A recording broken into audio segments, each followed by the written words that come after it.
Have you been to Express lately? People can't get enough of their clothes. They're like instant confidence boosters. The jeans come in a temp control fabric that keeps you comfortable no matter the weather. And the t-shirts, hands down, they'll feel like they're made of the softest fabric you've ever worn. And get this, the suits have stretch and look sharp. Like, what? How do they do that? Everyone's raving about the newest looks from Express. Just check out the 5-star reviews. See for yourself and shop the latest at express.com and in stores. Looking for a foundation that can multitask as well as you? Maybelline's Fit Me Matte and Poreless Foundation is it. What does it do? More like, what doesn't it do? It's oil-free and non-comedogenic, so it won't ever clog your pores. It controls shine for a full 12 hours. It refines your pores so your skin looks smooth and perfected. It's lightweight and breathable, so your skin will never feel heavy or cakey. And it comes in 40 shades. 97% of women found their perfect shade. It's obvious why Fit Me Matte and Poreless is America's #1 foundation. Buy yours now in a bottle or pouch at Amazon.com. Hello, welcome to jasonnewland.com. My name is Jason Newland. Welcome to Let Me Bore You to Sleep. Please only listen when you can safely close your eyes. Safely close your eyes. Not sure if I've got any messages. I'm recording this at 8:53 in the morning on Monday, the 26th of April 2021. So I've got a bit more energy than I normally have when I make these recordings. Normally I do them at silly hours, like late at night or sometimes even early hours of the morning. I think the morning time is probably the better time to do it. But part of the reason that I make the recordings at the end of the day is so that I can talk about what's happened during the day. But I can talk about what happened yesterday, couldn't I? You know, I suppose it's because it's fresh in my mind, maybe. But I've got no messages. Have I got any messages?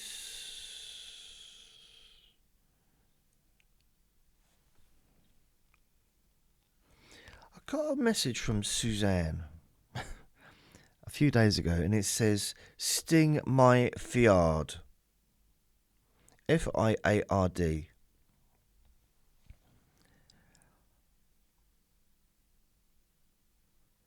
I'm just going to write, I'm not sure what that means.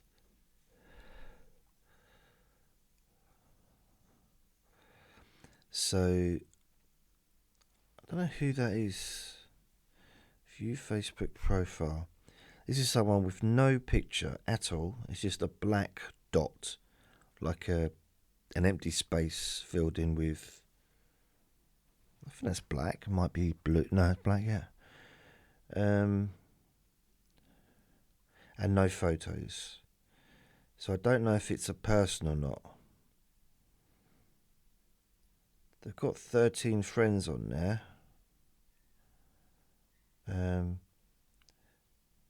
I've noticed a few more and more people that don't have pictures. But then I realised that I've got a picture of a ferret on mine. So I can't really judge anyone that doesn't have their own picture on the thing. But I used to always have a picture of myself normally. But to be fair, I think having just a black dot is probably more attractive than me. Because I didn't know you could just have a... Anyway, so I'm not sure what that meant. What does it mean? Rachel says, loving the new artwork. Thank you, Rachel. Thank you very much. Heidi says, just wishes me well. Big hug and kisses and stuff. Thanks, Heidi. I think I've already read some of your messages out before. Karen says, I'm lying here awake. So, yeah, it's not the not the best message to send me, is it? It's like, by the way, your stuff isn't working today. Just want to let you know. Hopefully, Karen, you found something to get you off to sleep. That's all the messages I seem to have at this moment. 4 notifications. Yeah. No, that's it. Not much happening there. Yesterday or Saturday, I didn't make any recordings at all on Saturday, which is unusual for me, as you are probably aware. I've not really taken a day off for, probably well over a month, maybe 2 months since I actually took a whole day off and didn't do anything. So Saturday, didn't make any recordings at all. Yeah, I still got 9,698 downloads. But then yesterday, I uploaded 4 new recordings, and I only got 7,072 downloads. What's going on? So I think the secret is not making any recordings. That's the secret of my success, is people prefer it when I don't do anything. So there.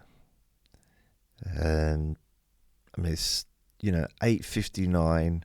According to this, I've had 2,664 downloads so far today. So who knows?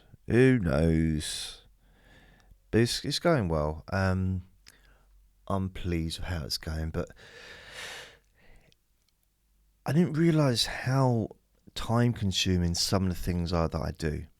So last night, my friend was downstairs, and I just went and sort of said hello to him, and he was watching Jumanji, the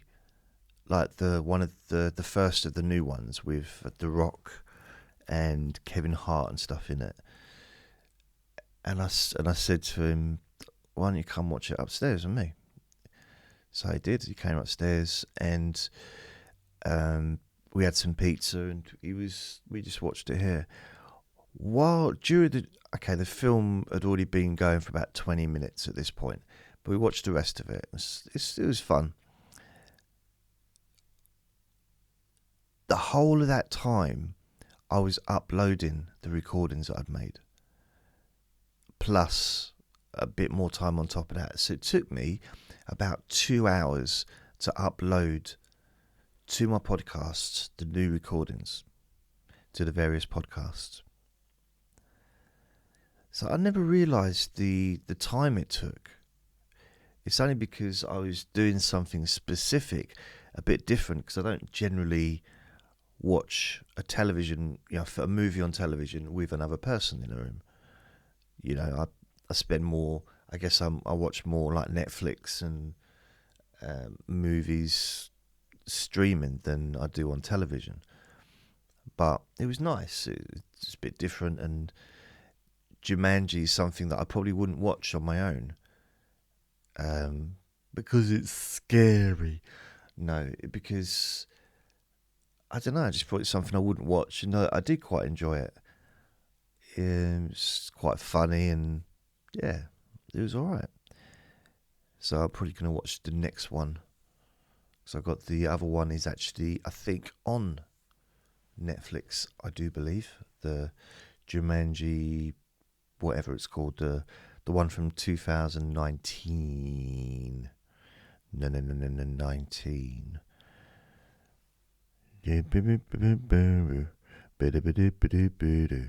Had a weird thing on Saturday night. I'm walking Andre, just taking him for a little walk. It's about, 8 o'clock, 7, 8, something like that in the evening, quite early. Still light outside. And I'm literally just, getting near to home. He didn't even walk at all, and then he wanted to get down for that last little bit of the walk. And I heard someone shouting, like really shouting loudly, and I thought, oh, someone's having an argument. So I just looked over, and there was someone in the park, quite a distance away from me, but I could see them. But there's I just walked through the park. There was no one there in the park. Couldn't see anyone else in the park. There's no one in the street at all, apart from me.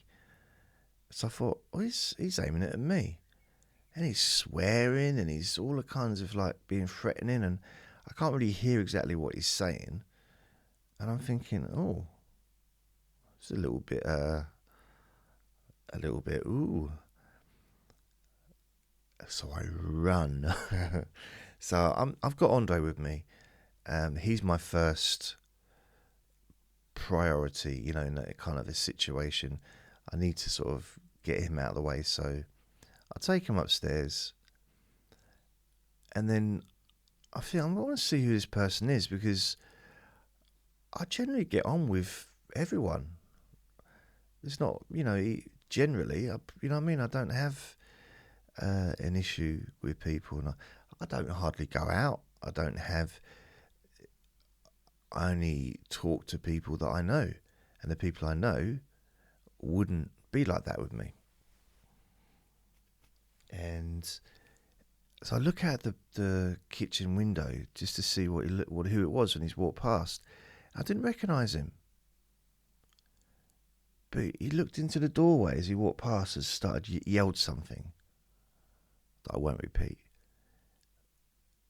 It's like the communal doorway, like as he walked past. I'm like, really? What was that about? I mean, unless it was a case of mistaken identity, because I did have a tracksuit top on and the hood was up, so how he'd even know it was me, I wouldn't tell, because I've got glasses and the hood's up. You can't even see my face when I've like dressed like that. And I've only just started wearing it. This is a new thing, because I'm cool, baby. So it's kind of strange. And I'm just, So I phone my friends up, phone a friend, sort of say, do you know who this bloke is? Do you know who he is? And so they're kind of looking around and find out who it was. They sort of, if a friend, it might be a friend of a friend or something. It's very strange. It's like, I just wanted to ask him, what was that about? How could I have upset you when I don't know who you are? And I don't go out, I go to the shops when I need to. I go to the garage. I take Andre for a walk. That is it. And there hasn't been anywhere to go to for over a year. Everything, all the social things are closed. I don't go clubbing, but if I did, I couldn't have done. The pubs have been pretty much closed for most of the year. So I haven't upset someone when I've been out drunk. I don't drink. That's another one.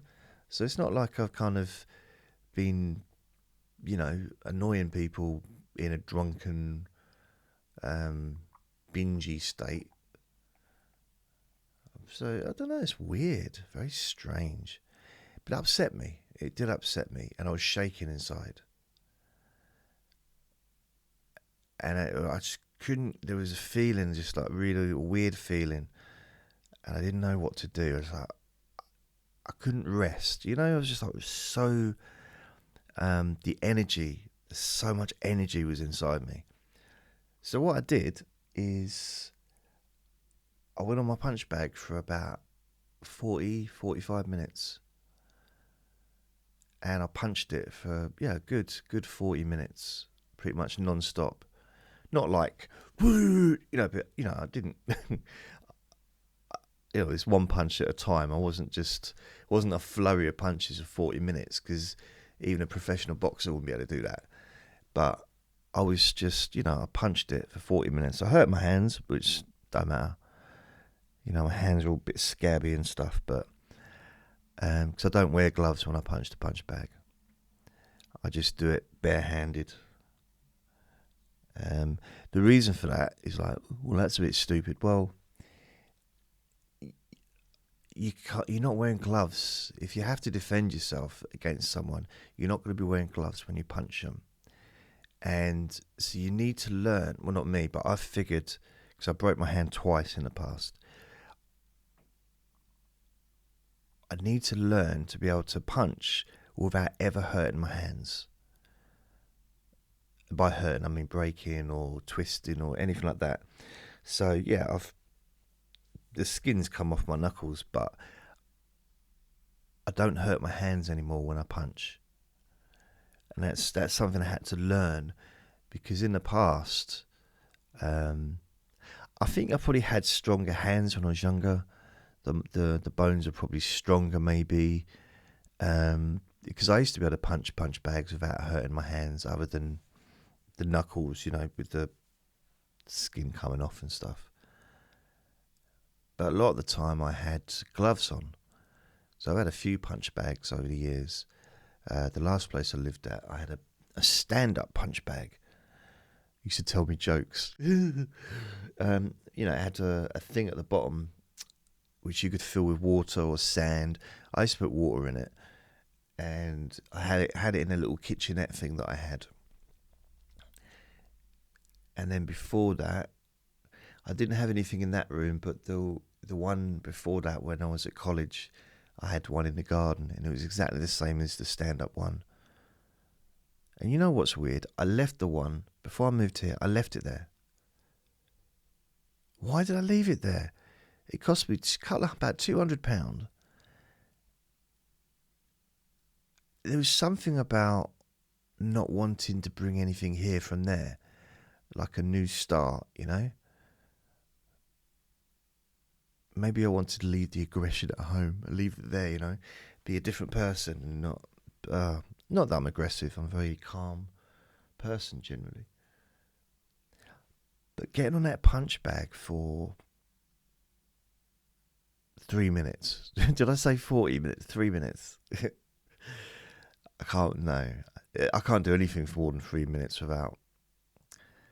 No, I did about 40 odd minutes, because I was listening to a whole of an album while I was, you know, punching. I felt so good afterwards, so much relief, tension, and I could also, even my back felt better, and I slept really well.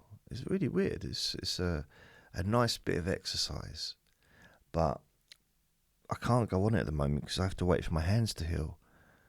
Because although my hand, they hurt a little bit, but it's my hands do hurt a little bit because I suppose I overdid it.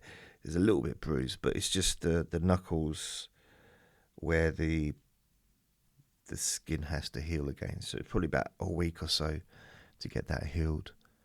Because normally I'll go on it for maybe 5 or 10 minutes, maybe 15, but I never do it. I don't go like over the top.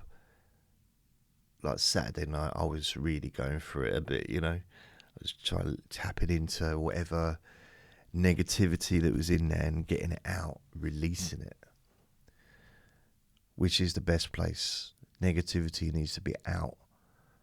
Don't want it inside ourselves. Everyone's got their own way of doing that. Some people can do it through meditation. It's possible. Just lots of different ways. Just mine, I like to punch. And the thing is, I'll be honest with you, I'm not thinking of the person when I'm punching. So that might sound strange, but in the past, if someone's annoyed me, let's say I've got upset by someone in the shop, in the past, you know, and so I get on the punch bag to get rid of that anger or that whatever. I'm not thinking of the person. I'm not thinking that I'm punching that person at all, because I don't want to punch anyone. It really is just a physical movement, I think. Now, that's not always been the case, I'll be honest. When I was a kid and I had a punch bag down the bottom of the garden, I had two, one light one and one heavy one, and weights and stuff. But that was when I was doing the martial arts. I was about, 14. And my oldest brother, who's 4 years older than me, used to just wind me up. Really, really annoy me. So what I'd do, I'd go down the garden and I was thinking it was him. I was punching him in my head. But I was a kid, you know. I don't really have that anymore. No, actually, I do still think it's him. When I'm punching, it's him. No, it's not. I couldn't reach his head. He's so much taller than me. All my brothers, all my family are taller than me. I am the shortest. Even my little brother is about, he's probably 5'10", 5'11", something like that. My older brother, he's got to be 6 foot. My oldest brother, probably about 6'3", 6'4". And then, so that my dad's about, I think my dad was about 5'10", 5'11", something like that. But he's shrunk because he's old. He's older now, so he's shrunk a bit. So he's probably still a little bit taller than me, but not by much. But I'm also shrinking as well, which is lovely. Yeah. That's why I like, when I get out of bed, I know that I've got more length to me than when I go to bed. I'm also taller. And my uncles, but one passed away recently, but both the uncles are tall. They're all kind of 6'2", 6'3", that kind of height. And their kids are even taller, like 6'5", 6'6". So it's really weird. Even my auntie is taller than me. Both I think I've got two aunties. I think they're both taller than me. Not by, one's about maybe the same height. Maybe she's shorter, but the other one's taller. And one of her daughters is taller than me. She's probably about 5'11". And the other one's probably about the same kind of height as me-ish, maybe a little bit taller. But the boys, the sons of my uncles, tall, really tall. And there's me. How did that happen? Really, I'm sure there's... I feel like if I go to North London, I'm going to find some 90-year-old, and it sounds bad, some like 95-year-old ex-milkman that looks just like my dad. It's terrible, I shouldn't say that, I'm only joking. It's just, my granddad, mind you, my granddad was little, not little, but he was, compared to the rest of his kids, he was probably 5'9", 5'8", 5'9", very slim. So all of his kids were slim, except my dad. So that's a weird one. It's like every single one of his kids was slim. I'm talking not skinny, as in, but just slim. No stomach at all. Just a flat stomach and slim. All of them. And then my dad, who was, I think my dad was 14.5 stone when he was at school, when he was like 15. He was built, and he wouldn't have been, he was just, I guess, muscle when he was at that age. But he was big, like broad, strong, but not particularly tall. Nothing like the rest of it, because all his brothers were taller, probably weighed as much as him, but just taller, because they were slim. They, could pull it off. Well, he could pull it off as well. But he's just really, I don't get it. It's such a weird. And my nan was really slim. My granddad was really slim. And then he popped out. But then, if I look at my nan's, I never got to meet really much of my granddad's family, but I met my nan's family, like her brothers and sisters. She had a big, big family, and Irish. So it was naturally, because there's some things that Catholic Irish people are taught not to do. So they have babies. They have, the tradition was to probably have lots and lots of babies. So that's what they did. That's what she did, and that's what they. Because one of my uncles was a twin, but only one survived the birth. So not technically, she did have 6 babies. She had 6 kids, but 5, got through. And then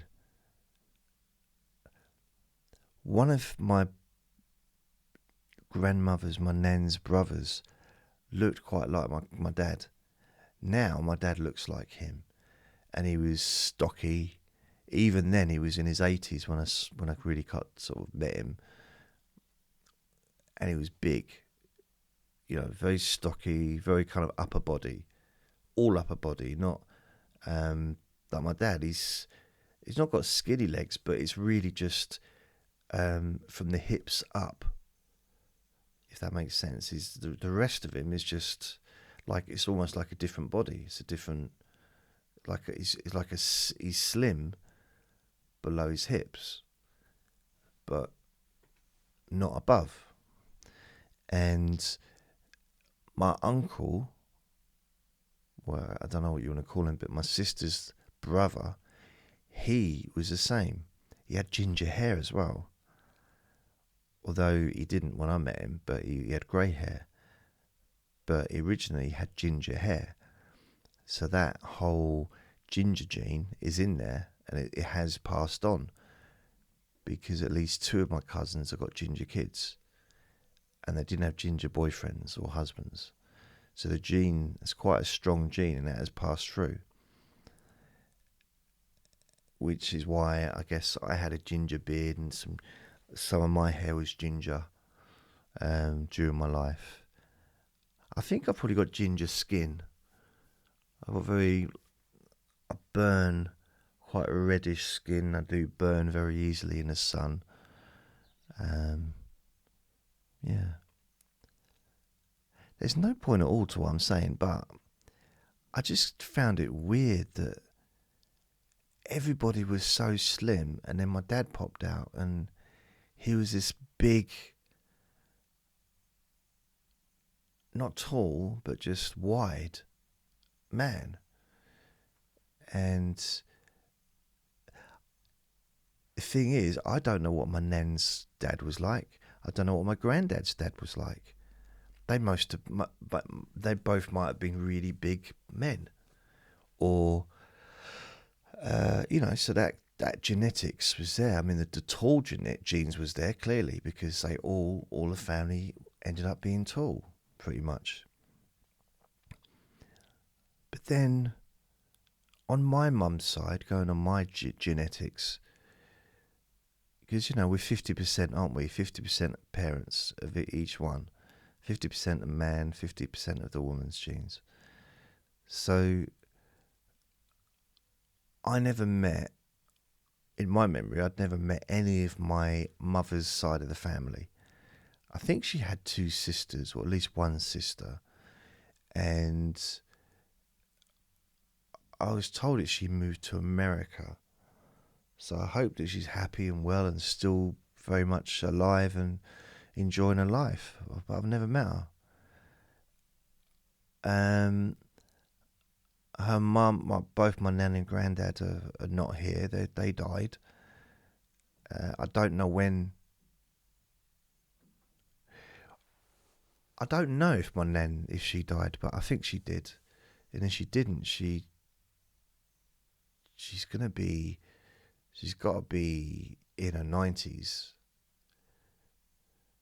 70. Yeah, it's got to be at the very least in her early 90s by now. So she's going to be, if she is still alive, I mean, I'd like to meet her. That's my nan, isn't it? That's my grandmother that I never got to meet. But my granddad died. He was on that side. So both my granddads died. But I think he died before I was born. And apparently he was a monster of a man. Huge. Like really tall, really wide. And he was a lorry driver apparently, from what I've heard. But he was, this is just what I've heard from family members that are willing to talk about it. And because my auntie was best friends with my mum, one of my aunties, like best friends. I think that's how my dad met her. Because they were best friends at school or whatever, and then probably when she was 16 or 17, started dating my dad and all that. They got married in 1965, I think. And then, yeah. So they were together for a good 5, probably must have been together at least a year before that. So over 6 years. And they had 3 kids in that time. But it was weird because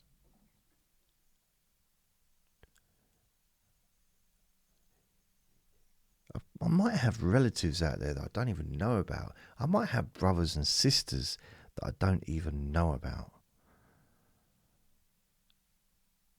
How weird. So if there's anyone listening to this whose mother is called Francesca, and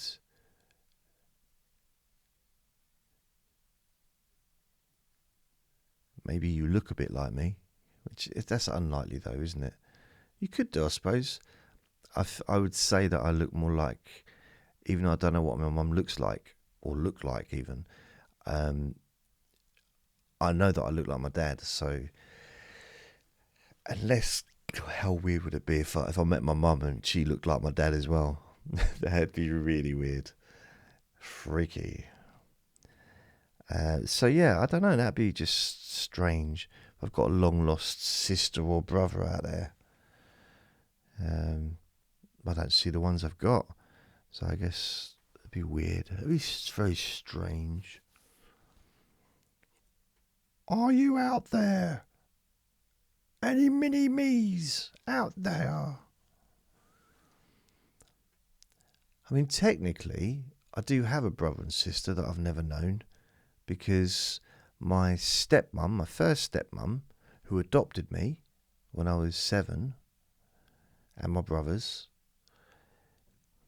and we lived with her, so she was my mum between 7 and 15, or 16 actually.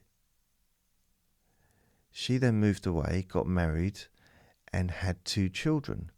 So technically, even legally, they are my brothers and sisters. Like half step, I don't know what the word would be. But because she was my adopted parent, my legal guardian, doesn't that make, forgetting the emotional side of love and all that, that doesn't seem to count for much. But if just from a legal, does it? I don't know. But yeah, I don't know them. I added one on Facebook once and she just blocked me. So that was weird. I thought, well, perhaps I should make an effort to try and get to know them. Because, they're my little brother's brother and sister. There was, to him, what he is to me. You know, I don't think of him as being like a half brother. He's my brother. Yeah. Strange, isn't it? Strange how it all works out. I remember my brother, apparently, I don't remember him doing it, but he said that he invited me to my stepmom's 60th birthday party. This was probably about 5 years ago. No, probably maybe 10 years ago. Yeah, it was a while back. Maybe less than that, maybe 8 years ago. And I think he asked me, why didn't you go? Why didn't you come? And, well, I haven't seen her since 1987. Really, I've seen her once. Yeah, I saw her once when my little brother had appendicitis and his appendix burst. And he was in hospital. He was very, very poorly. And I went up to Kent with my dad and his wife to see my little brother.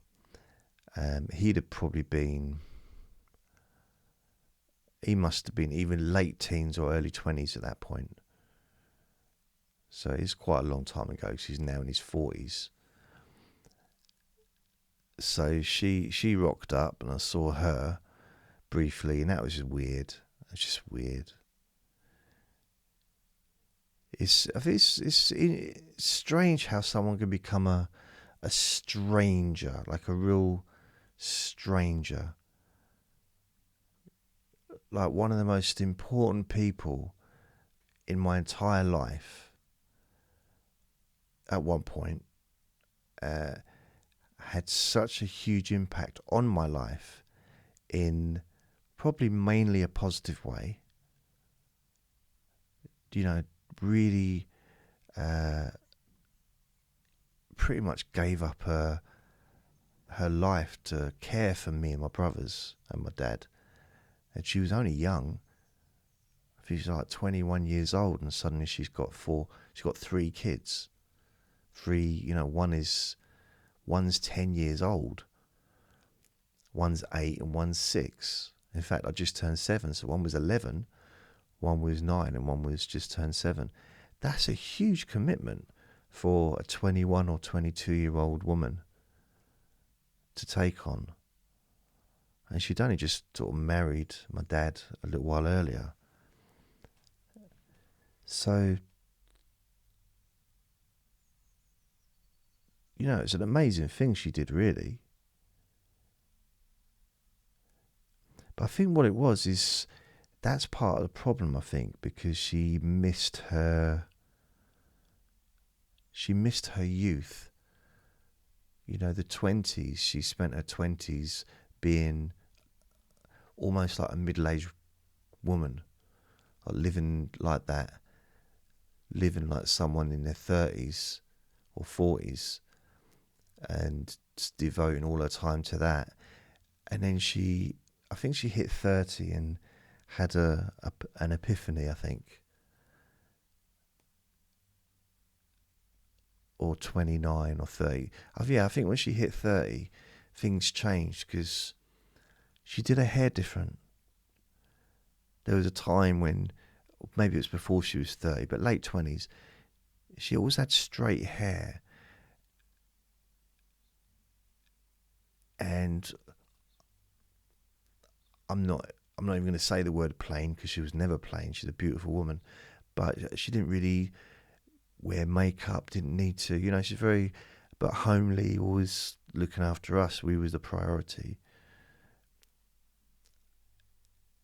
And I don't know, I think there must have been something that she realised she'd missed out on being young. Maybe. And she'd had her hair done. She had curly hair. She was dyeing her hair, and she was wearing makeup, and she was dressing differently. And then she got a job and she was meeting new people, and it was kind of the beginning of the end, really. However, she seemed happier in a way. And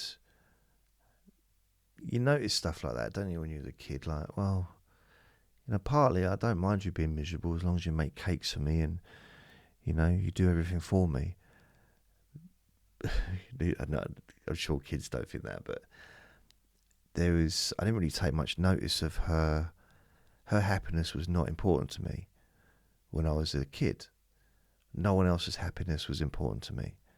I was a kid, as simple as that. But when I noticed that she seemed happier, that's when I partly liked it because she was happy. But then, that was the beginning of her moving on. And because she